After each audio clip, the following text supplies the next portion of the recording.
sobre Baskonia hispana y también agradezco a Fernando Vaquero pues las gestiones que ha realizado para poder pues estar aquí. Yo siempre digo que cada conferencia que damos es una victoria, cada acto como el de hoy es una victoria, cada libro que sacamos es una victoria, porque la lucha cultural es fundamental para la lucha política, porque si no, al final la lucha política se volvería una pura praxis ciega y necesitamos ganar la batalla de las ideas primero, porque por desgracia así es como lo ha hecho la izquierda abertzale, y por eso es importante, creo que es muy fundamental tener como mínimo claras unas cuantas ideas. El tema que me ha tocado, que es Baskonia hispana, es un tema que evidentemente es inmenso, y voy a dar unas pinceladas. Además, es un tema que mucha gente piensa que es especialista, ninguno se pone de acuerdo y al final acabamos en discusiones más que inútiles.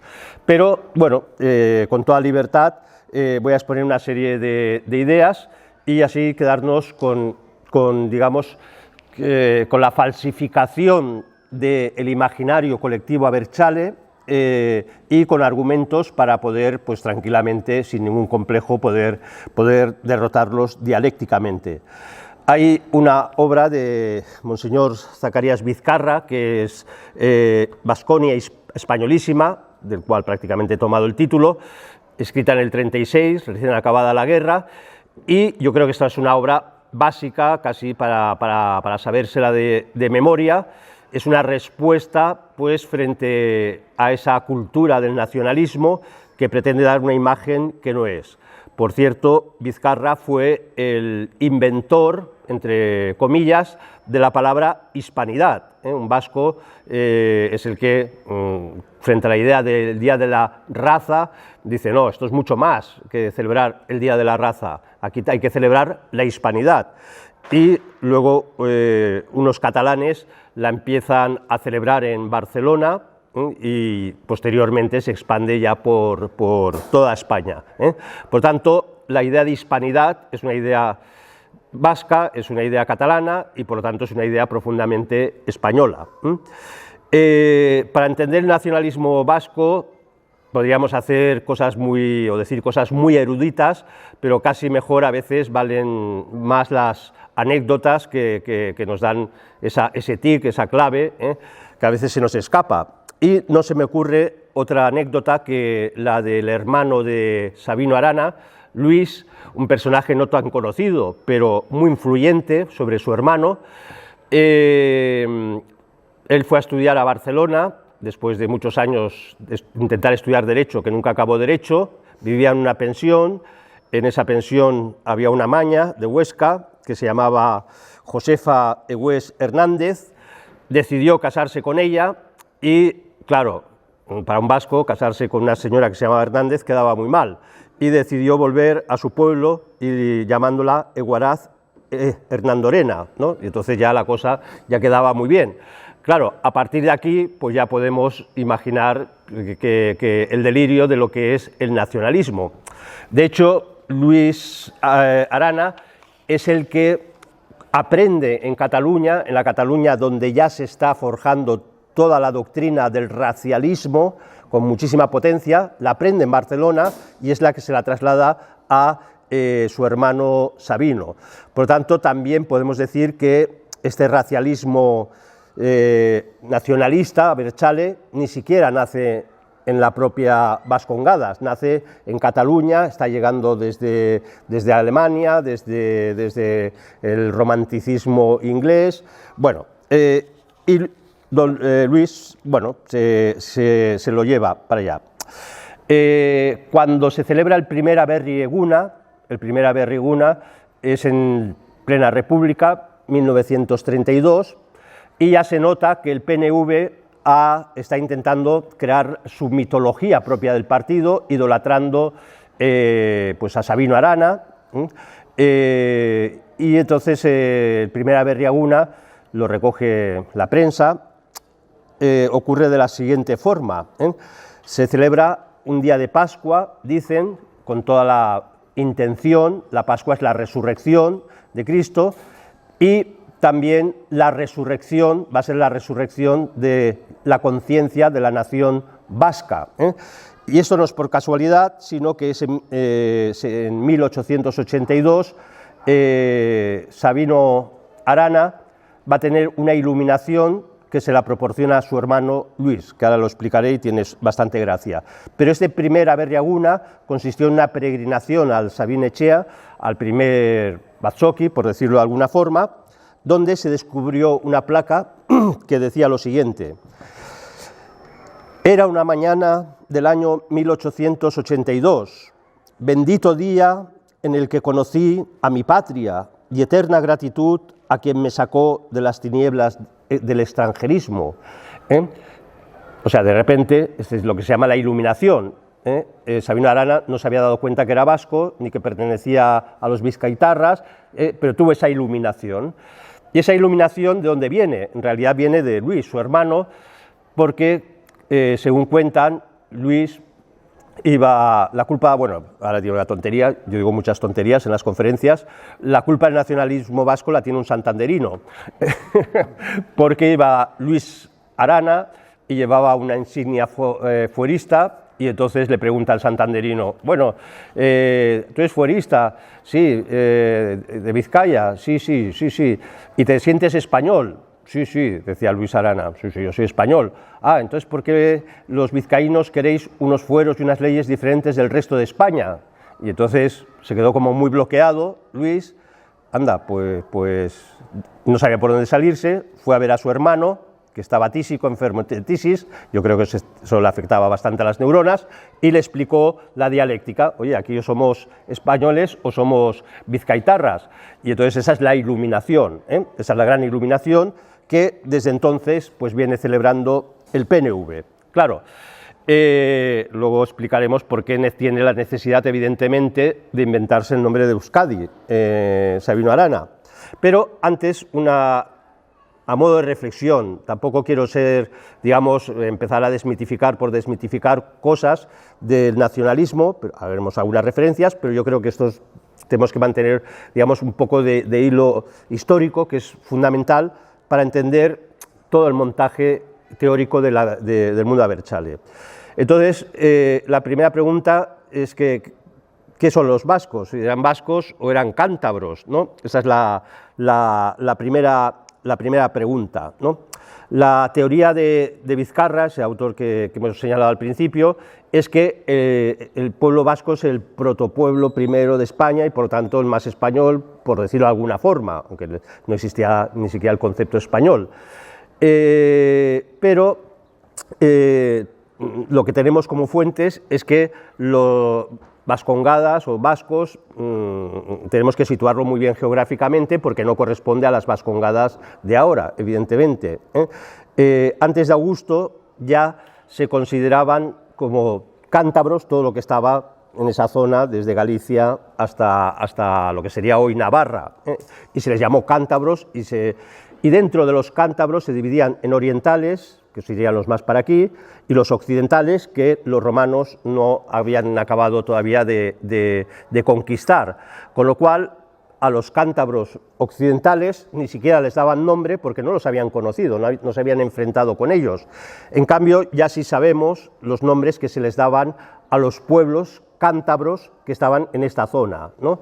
Pues en la zona de Navarra, los vascones, o sea que los propios, digamos, si hay vascones, originalmente son los navarros, porque los bárdulos serían los guipuzcoanos, bueno, y así sucesivamente, los caristios serían los guipuzcoanos, y bueno, y habría una serie de pueblos que nunca se llamaron propiamente vascos y nunca se llamaron, como veremos, ni siquiera esta zona Euskal Herria. Esto es un neologismo del siglo XVI, es algo súper tardío.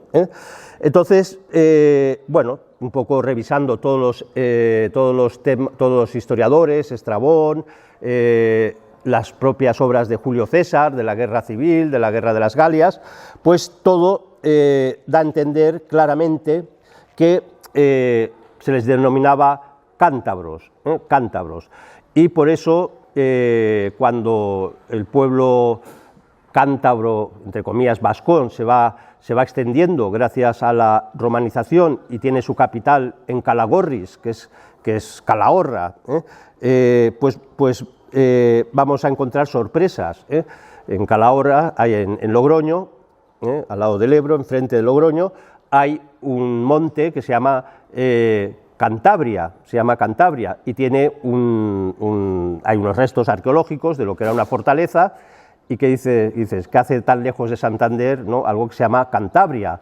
O en Álava tenemos la Sierra de Cantabria, se llama así, Sierra de Cantabria, que recoge pues desde Burgos, Álava, va hasta Pamplona, y dices, ¿qué hace aquí la Sierra de Cantabria? Los toponimios nos sirven muchísimo para ver cómo se estaban distribuyendo esos pueblos, esas poblaciones, que, insisto, evidentemente no tenían conciencia ni de nación vasca ni de pueblo vasco, porque cada uno era de su padre y de su madre. Entonces, esto es un tema que es bastante interesante, porque, claro, si no, ¿cómo lo diría yo? Si no hay conciencia de pueblo vasco, de hecho, los romanos y ya las primeras, con la Reconquista, ya las primeras merindades castellanas, etcétera, llamaban a los bárdulos, o sea, lo que serían los guipuzcoanos ahora, Claudit Hispania, eran los cántabros que cerraban España, o sea, tenían clara conciencia. Julio César dice, la Aquitania linda con Cantabria. Dices, aquí todo el mundo le está, esto es Cantabria, ¿no?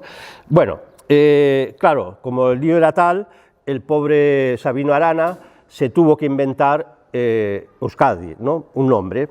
Pero es que además esta es como una segunda visión, él lo dice, fijaros, dice, teóricamente el pueblo vasco tiene miles de años, se esconde en la profundidad de los tiempos, y de repente Sabino Arana tiene una iluminación y dice, he aquí un pueblo singularísimo que no tiene nombre.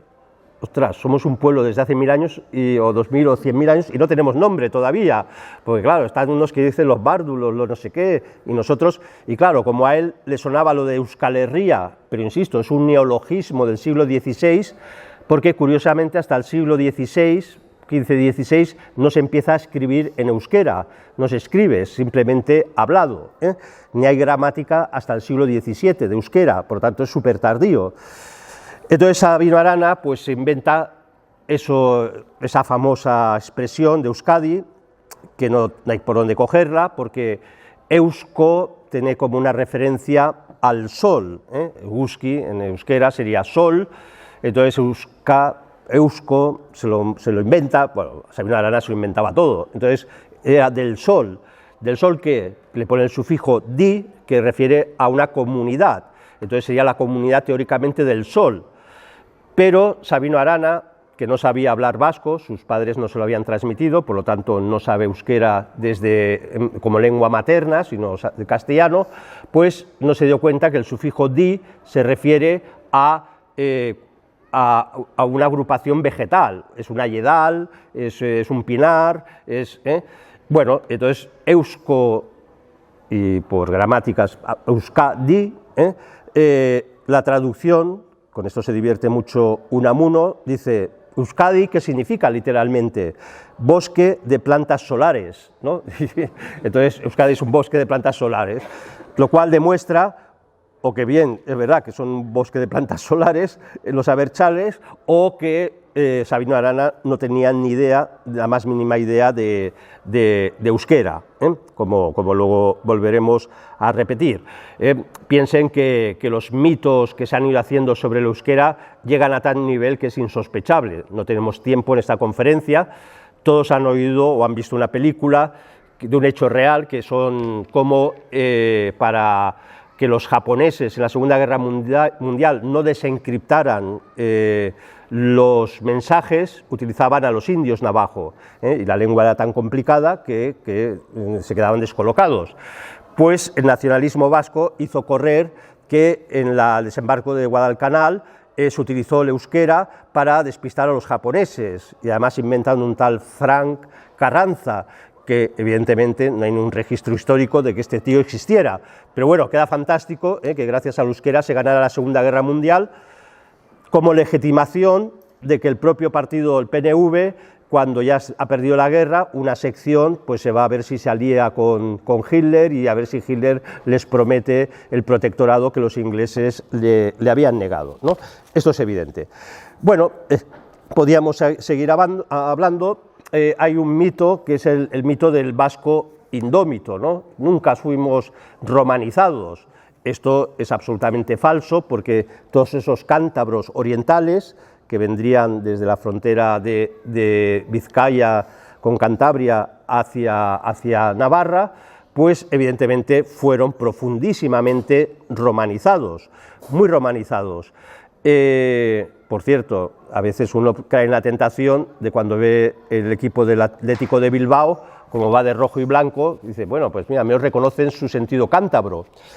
Bueno, la cosa es más tonta, porque pidieron a Londres, pidieron unas camisetas, creo que amarillas, un color así, y no había, y les trajeron unas rojas y blancas, y dijeron, pues bueno, nos quedamos con estas, y este es el origen de la camiseta del Atlético de Bilbao. Pero aquí está clarísimo que hay una idea de un País Vasco que no fue romanizado.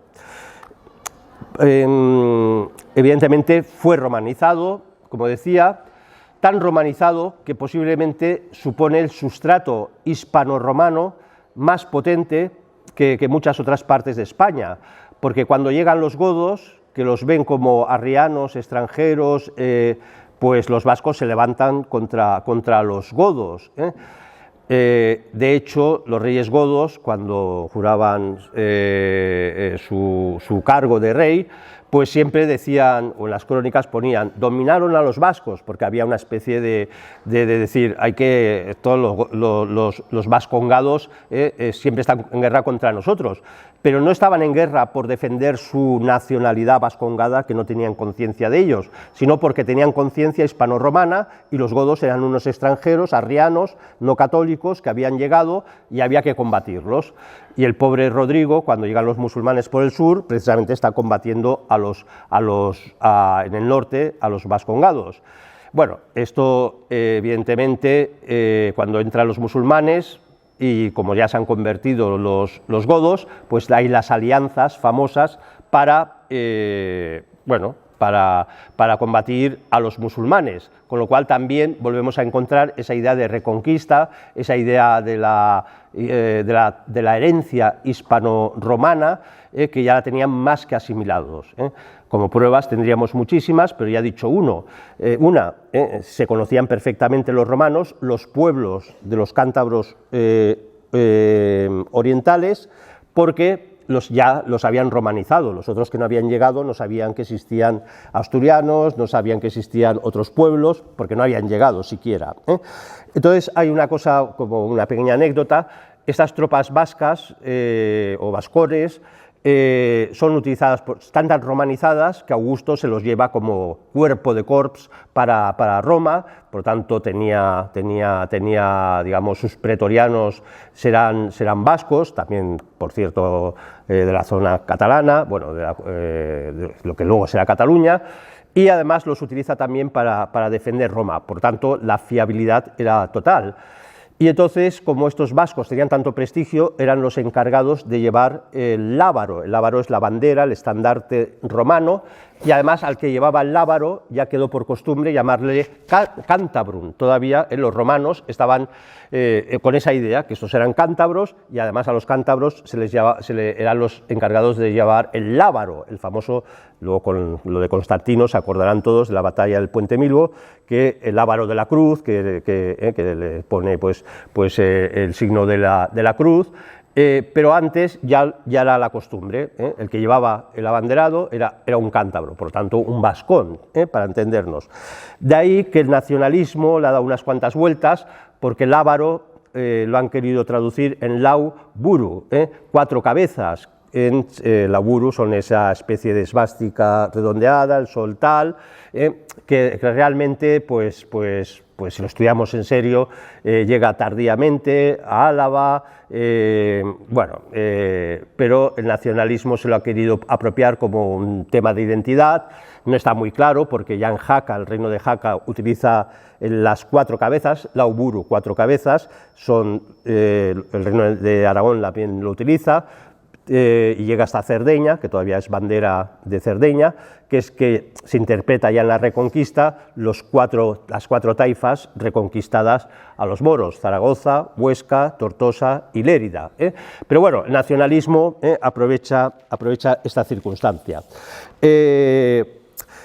Hay un autor muy interesante, Paulus Osorius, que es de Braga, es un hispano, es un sacerdote, es historiador entre el siglo IV y V, y cuando se refiere a estos vascones, a estos cántabros orientales, dice literalmente, de forma aplastante, dice: son más romanos que los romanos.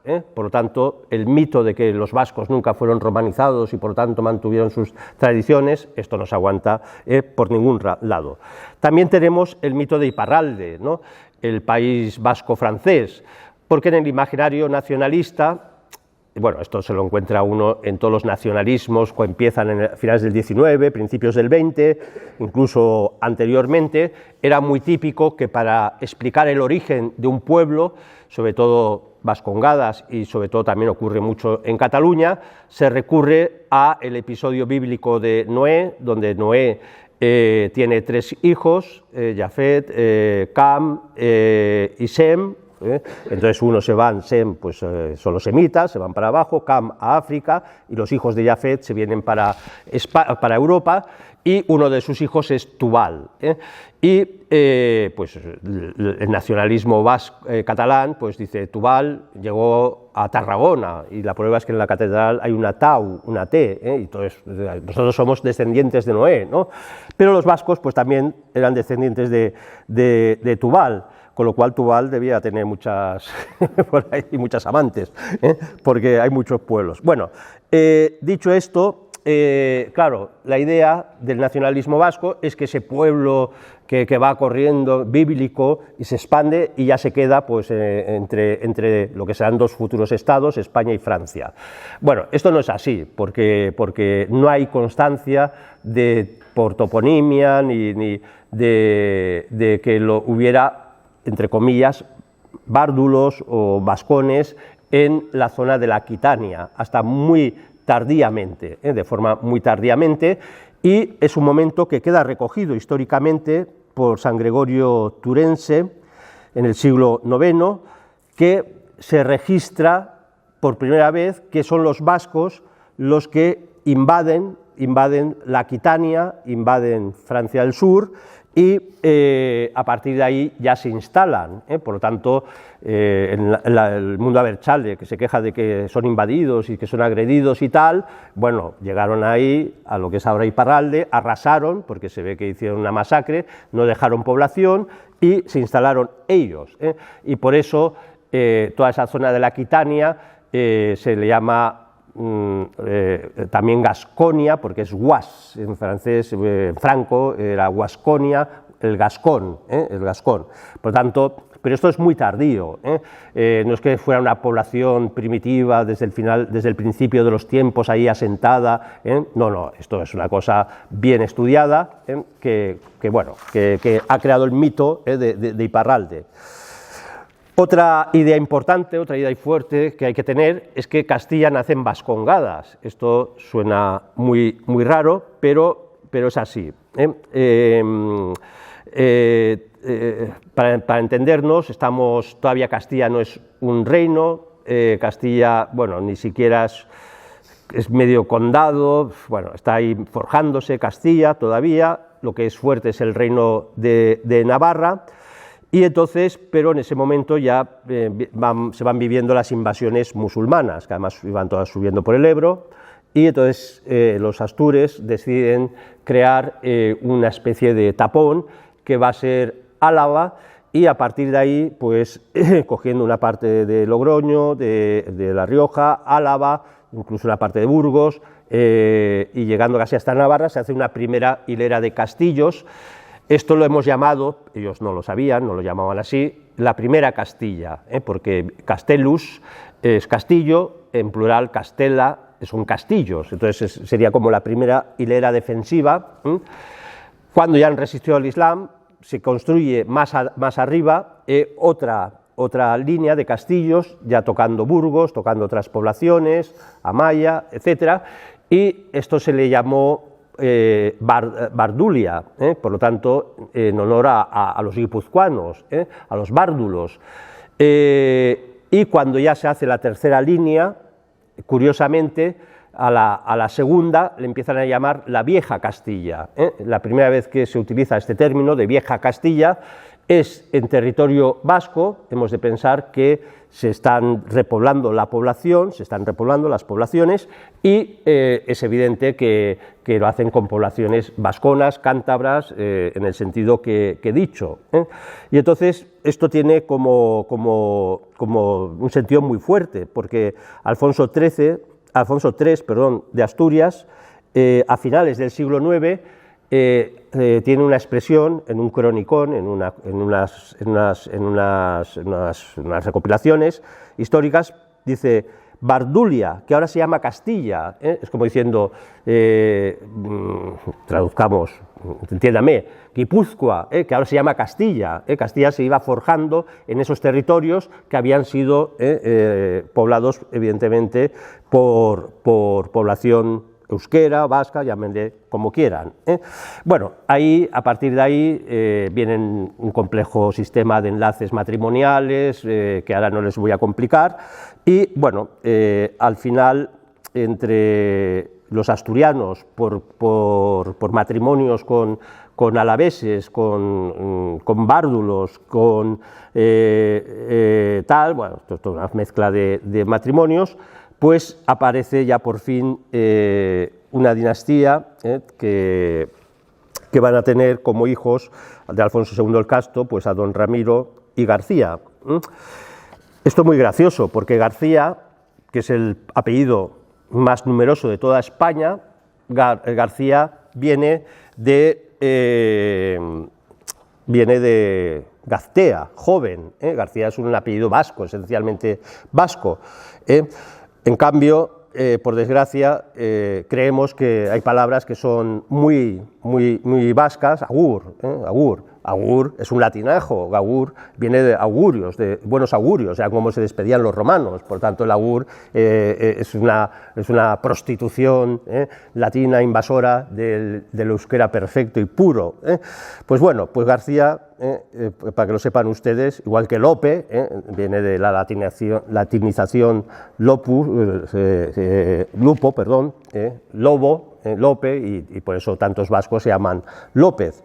Bueno, y eso nos lleva, pues, en este proceso que desde Vascongadas, de esta amplia Vascongadas, en sentido amplio, se va reconquistando España, vamos a encontrar unas diferencias muy interesantes, porque el reino de Asturias va bajando por un lado y se repuebla con gallegos y astures, y por eso el viejo bable y todo esto, estas lenguas, el astur, si lo notan fonéticamente, se parecen algo al gallego, se parecen más al catalán, se parecen incluso al portugués, fonéticamente, y el castellano es muy diferente, porque el castellano, su pronunciación fonética es idéntica al euskera o al lenguaje euskérico.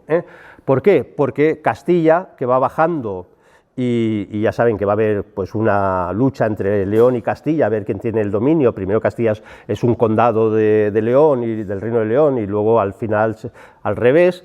Pues Castilla se va repoblando precisamente con vascos, y entonces por eso esa diferencia de pronunciación. El castellano es totalmente diferente, nos entendemos mejor un gallego y un catalán, porque fonéticamente se parece mucho más. El castellano es muy seco.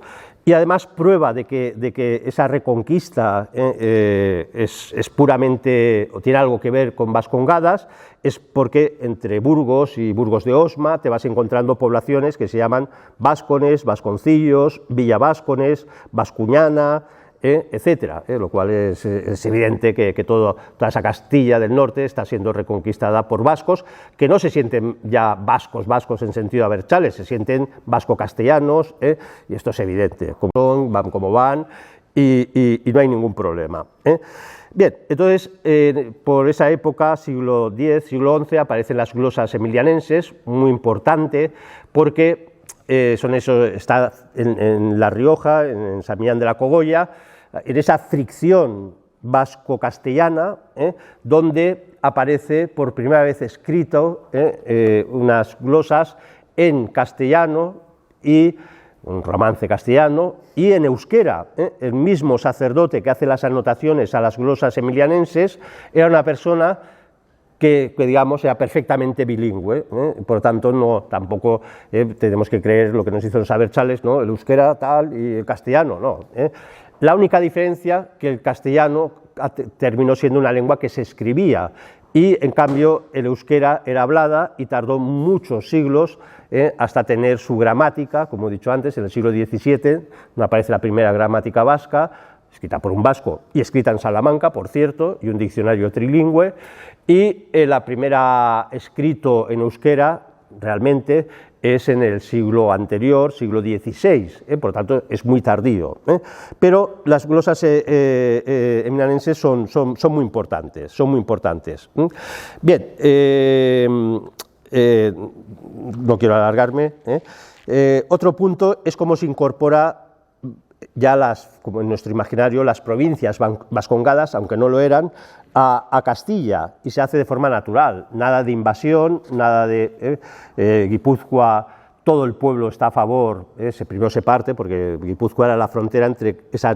nueva Castilla y Navarra, que era un reino muy poderoso, y los guipuzcoanos eran el colchón, entonces primero se parten, luego ya al final todo el pueblo, menos la nobleza, se va con Castilla emocionada. En Álava pasa lo contrario, la nobleza pues desea ser castellana y se pasa a Castilla, y en Vizcaya, pues Vizcaya, ¿qué les voy a decir? Es la novia de Castilla, vamos, es una relación de amor, vamos, ni Romeo y Julieta, o sea, es que no solamente López de Haro funda Bilbao y tal, y bueno, toda la saga, los López de Haro están en la batalla de Tolosa y 2 siglos después fundando Bilbao y 100 años después combatiendo brutalmente a los moros y ayudando en la reconquista en el norte de África. Bueno, por una serie de lazos matrimoniales, el señor de Vizcaya, Juan de Castilla, pues asume el señorío de Vizcaya y se integra, y todos contentos, tan contentos que bueno, lo único que tiene que hacer el rey es jurar los fueros de Vizcaya, y sabe que ahí va a tener unos súbditos absolutamente fieles hasta la muerte, los fueros que se firman en Guernica, en el árbol de Guernica, famoso, lo cual me recuerda una anécdota que es divertida, que es que Sabino Arana odiaba Guernica, la odiaba a muerte. Y dices, bueno, sí, el mito, Guernica, el bombardeo, bueno, ya saben todos esos que del bombardeo de Guernica hay una mitología, nunca han publicado los nombres de los muertos, porque el general Larrazábal calculaba que fueron 120, 130, nada que comparar con por ejemplo, los 100.000 que mataron los americanos bombardeando Tokio o Dresde, o sea, es que el gobierno vasco se ha negado a poner los nombres, porque entonces el mito se hunde. Y además pensemos que el bombardeo es el 26 de abril del 37 y Picasso ya tiene el 4 de mayo el cuadro ya hecho, un cuadro de 300 kilos, no sé cuántos metros, de 30 y pico metros, ya lo tiene hecho en una semana. Oiga, esto no es así, el cuadro ya estaba inventado, ya estaba pintado. La teoría que es más probable, que yo defiendo, es que es un cuadro que se lo habían propuesto para la Exposición Universal de México, y por eso todo el cuadro del Guernica, solo hay que mirarlo y ves un torero, ves flores de luces, ves no sé qué, A los mexicanos no les gustó nada, se lo devolvieron a Picasso y Picasso dijo, ¿qué hago con esto? Y como bombardearon Guernica y había una exposición en París, pues dijo, pues esto va por Guernica. Bueno, mayor tomadura de pelo que el Guernica no hay, pero es que además Sabino Arana, es muy curioso, odiaba Guernica y odiaba Bilbao especialmente. ¿Por qué? Porque las formas en Vizcaya y en toda Navarra y en el norte hay la forma de villa o de organización municipal o la anteiglesia. La anteiglesia es lo que han visto ustedes, que es una pequeña iglesia y unos caseríos. Y Sabino Arana decía, el verdadero vasco es el de la anteiglesia, el aldeano, el basastarra, ese es el verdadero, los demás no sobran, no son vascos de verdad, no son vizcaínos, bueno, no utilizaba el término vasco, no son vizcaínos, y tal. Y entonces, claro, dice, Bilbao está lleno de maquetos, y dice, si no hubiera existido, si López de Haro no hubiera fundado Bilbao, qué felices seríamos los vizcaínos. Pues imagínense Vizcaya sin Bilbao, estarían todos muriéndose de hambre, ¿no? Pero qué felices seríamos los vizcaínos, lo dice así, literalmente. Y Guernica, que dices, hombre, al menos los fueros, no sé qué, no sé, lo simbólico, Guernica era una villa también. Claro, él odiaba las villas porque las villas eran concesiones de la Corona de Castilla en la repoblación, o en el condado anterior de Castilla, en la repoblación, pero se regían por el derecho común castellano. Y entonces, claro, esto Sabino Arana no lo soportaba, y entonces inventa lo siguiente, dice, el árbol de Guernica no estaba en Guernica. ¿Cómo que no estaba en Guernica? No, estaba en Landu, que era una anteiglesia.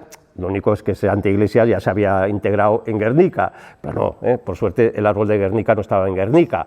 Claro, esto ahora se lo explicas a una Berchale y te llaman fascista, pero oiga, era lo que pensaba, es la locura, ¿no? Bueno, entonces hablando de fueros, y no queriendo alargarme más de la cuenta, porque tiene que hablar Fernando, los fueros fueron escritos siempre en castellano, tenían muy claro esto del pueblo que habla y escribe en euskera y es invadido por el castellano, todo esto es honesto. Los fueros de Logroño, de hecho, ya pues porque había sido zona de influencia vascona, pues son utilizados, son escritos en castellano, utilizados claramente para luego ir componiendo esas villas de repoblación de lo que va a ser Castilla. Los fueros todos son redactados en castellano. Las juntas provinciales de Vizcaya, si un representante elegido iba y no sabía castellano, no lo admitían, lo sacaban fuera, o sea, para que luego vayan diciendo. En lo que se llama la sexta merindad de Navarra, Navarra tiene 5 merindades, la sexta es la que se queda, es la de Ultrapuertos, es la que se queda en Francia, cuando ya se independiza Navarra, y entonces hasta el siglo XVI se habla castellano en todas las juntas, las merindades, se habla castellano, hasta el siglo XVII, y cuando llega la Revolución Francesa, para que luego hablen del Estado español opresor, cuando llega la Revolución Francesa se cargan todo el español y ahí todo pasa a ser francés. Pero bueno, esto es como muy importante. Podríamos hablar de muchísimas cosas, hay personajes muy interesantes, el padre Cardaveraz, que fue amigo del padre Hoyos, si alguien no lo conoce, el padre Hoyos es el que tiene aquella visión del Sagrado Corazón que dice, reinaré en España con más predilección en otras partes. Y este cura vasco, se carteaban, y es el primero que predica por primera vez en Bilbao, que el Sagrado Corazón triunfará en España con más veneración que en otras partes. Por lo tanto, y nadie se escandalizaba, o sea que insisto, esta ruptura mental que nos han hecho, ¿no?, entre el mundo vasco y el mundo español o castellano no se aguanta. De San Ignacio de Loyola se ha hablado muy bien en el acto, poco puedo decir, aparte de que era Viamontés, que se había educado con los reyes católicos, no es el euskalduno que nos quieren hacer ver, que posiblemente habló siempre castellano, fue su conversión potente fue en Cataluña. En Cataluña escribió un tratado de 80 páginas en castellano romance, escribe los ejercicios espirituales en castellano, en Calabria, cuando intenta llegar a Tierra Santa, todo el mundo dice que habla castellano romance, o sea, posiblemente no habló nunca euskera, posiblemente, y por lo tanto, y esas reflexiones que has citado muy bien, esas citas de esa españolidad, por la defensa de lo que es la monarquía hispana, y todo eso lo tenía más que claro. Por lo tanto, no me va a entretener porque ya se ha hablado de eso. Los vascos participaron en todos los proyectos de Hispania, luego Unamuno lo recoge en una frase muy impresionante, en América sobre todo. Yo les recomiendo, hay un libro que es irrefutable, son 5 volúmenes que son de segundo de Ispizua, es la historia de los vascos en el descubrimiento, conquista y civilización de América. Solo con estos volúmenes desarticulas todo el imaginario del nacionalismo, porque hay evidentemente buena parte de la escuadra hispánica, de la monarquía hispánica, se forja en los puertos que los reyes permiten que tengan el norte de Vascongadas. Cuando Fernando III toma Sevilla, mucho antes de que los vascos se hayan integrado en Castilla, participan como si fueran castellanos. Colón en la Santa María era propiedad de Juan de la Cosa, que era vizcaíno y se le apellidaba así, Juan Vizcaíno, y toda la tripulación prácticamente de la nao Santa María, que acompaña a Colón, eran vizcaínos. Bueno, así Blas de Lezo estuvo, por cierto, en el famoso 11 de septiembre de 1714 en Barcelona, defendiendo la causa borbónica, que por cierto ahí perdió una pierna y ya con un brazo, y con 26 años ya estaba tuerto, cojo y manco, y la guerra que dio después, y todos sabemos, ya lo hemos leído muchas veces por las redes, que lo que dio. Churruca muere en la batalla de Trafalgar de forma superheroica, también sesgada una pierna. Zumárraga, que es el primer obispo de México, durangués, es el que lleva la primera imprenta a México, instala la primera universidad, es el que recibe al indio Juan de Diego, que ha tenido la visión de Nuestra Señora de Guadalupe. Encontramos vascos sin parar, no me voy a alargar. En la batalla de Lepanto también es fundamental, ahí participaban muchísimos catalanes, pero Domingo de Zabala pues, estará en la Galera Real con don Juan de Austria y con Recasens. Hay el que construye la nave, que es Alzate de Fuenterrabía, es el que construye la nave de Juan de Austria y luego es el capitán de la nao del Papa. Bueno, es tan importante que incluso hoy en día en el Hórreo hay los rebondillos, que es una especie de alarde donde todavía se celebra. Es muy especial porque solo participan 12 o 14 personajes vestidos de época que digamos, recuerdan la batalla de Lepanto, o sea que todavía han quedado como esos restos de tradición, que evidentemente los vascones, pues los abertzales quieren aberrar. Y ahora vamos a hablar de las Astuense. El Astuense es una cosa muy divertida, porque he dicho que el pobre Sabino Arana no sabía hablar vasco y por lo tanto se lo tenía que inventar todo, hacía ver que estudiaba, pero no tenía ni idea. Tenía un amigo que era Resurrección María Azcue, un sacerdote, eran amigos, pero Azcue sí que era vasco hablante, además era muy inteligente, estudió mucho y hubo una cátedra hubo una oposición para una cátedra de la Diputación de Vizcaya para lengua euskera y la gana Azcue. Entonces, claro, Sabino Arana ya a partir de ahí ya fue su enemigo mortal y entonces le acusaba a Azcue de estar inventando el azcuense, ¿no? Como una lengua propia. Y claro, como Azcue sabía demasiado, le acusó a Sabino Arana de estar inventando el astuense. Asto en vasco es burro, estás haciendo una burrada de calibre, ¿no? Le vino a decir. De ahí que el pobre Sabino Arana tenía que inventárselo todo, los nombres, como bien saben, bueno, es terrible. Hizo un Padre Nuestro en su euskera que se había inventado, ¿no? Y no lo entendía nadie. Un católico en euskera que lo había rezado todavía dice, no entiendo esto cómo se reza, ¿no? Cambió el sistema vigesimal, que era euskérico, por el decimal, que era castellano. Bueno, se empieza a inventar los nombres. Koldo se lo inventa de un germánico antiguo, que es Clovis, y sobre todo recoge nombres del pobre Navarro Villoslada, que era un carlista, que escribe una novela romántica, que ya, como saben todos, es Amaya, y los vascos del siglo VIII. Claro, ahí todo el mundo le dio vamos a los nombres, ¿no? Hasta entonces todo el mundo, si cogen parroquialmente, siglo XIX, siglo XVIII, siglo XVII, todos los vascos se llamaban José, se llamaban Juan, se llamaban... Pero Sabino Arana y el nacionalismo vasco recoge de esta obra, que era una novela. Navarro Villoslada no era nacionalista ni nada, era un carlista, era patriota, era español, pero bueno, Amaya no es un nombre, no es Santa Amelia ni Santa Amalia, no, Amaya es un juego de palabras que es Amai, el final, y el A es el artículo, el final.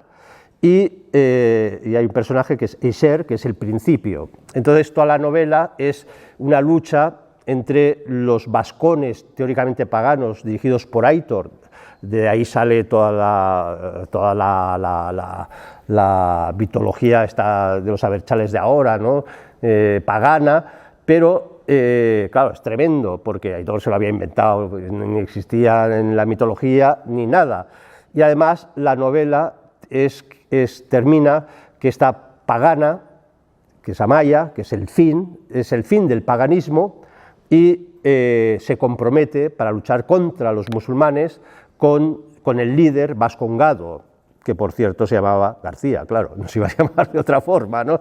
Con lo cual, a partir de ahí, bueno, los vascongados ya saben que los nombres estos todos son sacados, son inventados, no tienen ningún sentido, y se llega a cosas absurdas, como inventarse nombres como Adur.